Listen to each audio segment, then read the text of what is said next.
İtə ataram, ya da satmaram. Sona bazara gedənlərin arasındaydı. O, ömründə birinci dəfə idi ki, həftə bazarına gedirdi. Yusif Züleyxa xalçasını satmağa aparırdı. Bu xalçanı Sona özü toxumuşdu. Niyyəti də xalçanı böyük oğlu Mərdanın toyunda gəlin otağının divarına vurmaqdı. Sona illər boyu bu arzunu ürəyində bəsləmiş, o xoşbəxt günü səbirsizliklə gözləmişdi. Amma hər şey dəyişdi. Sonanın əri öldü. Ehtiyac qadını sıxdı. Sona da Yusif Züleyxasını qoltuğuna vurub bazara aparmalı oldu. Həftə bazarı cəmaatla doluydu. Burada hər cür adam görmək olardı. Amma hamının diqqətini qəribə libaslı bir adam çəkirdi. Cəmaatın əcnəbi deyə bir-birinə göstərdiyi adam heç kəsə fikir vermədən bazarda gəzir, hər şeyə nəzər salırdı. Əcnəbinin yanında uzun çıxalı bir tacir hərrənirdi. Əcnəbinin buyruğuna baş əyib, o yan bu yana qaçırdı. Sona bir daşın üstündə oturmuşdu. Xalçası da qabağındaydı. Xalça gedib gələnlərin nəzərini cəlb edirdi. Xalçanı əcnəbi də görmüşdü və heyrətindən donub qalmışdı. O, xalçanın önündə əyilib acgözlüklə ona baxır, əli ilə tumarlayırdı. Sonra yanındakı tacirə nə isə dedi. Tacir Sonadan soruşdu. Bacı, qiyməti neçədir?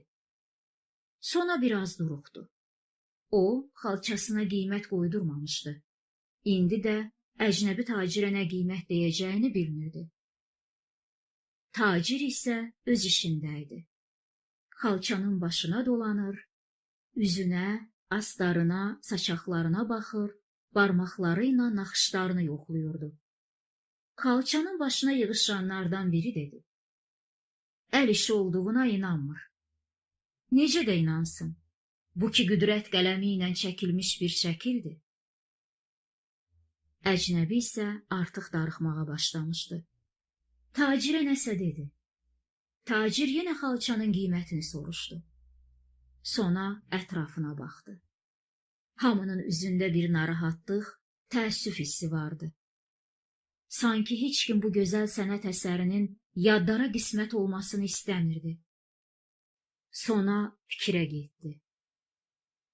Axı niyə öz əllərimlə toxuduğum xalça öz oğluma yox, bu çağırılmamış qonağa qismət olsun? Qadını birdən hirs boğdu. Üzünü tacirə tutub dedi. Satmıram. Cəmaatı maraq götürdü. Tacir isə qiyməti qaldırmağa başladı. 100 qızıl təklif etdi. Lakin Sonanın cavabı qəti idi. Satmıram. Satmıram canım. Nə əcnəbiyə satıram, nə də qızıla. Sona xalçanı çəkib yığdı. Əcnəbinin rəngi ağardı. Tacir onun dediyini Sonaya tərcümə etdi. Görürsən, deyir hara getsə, xalçanı mən alacam.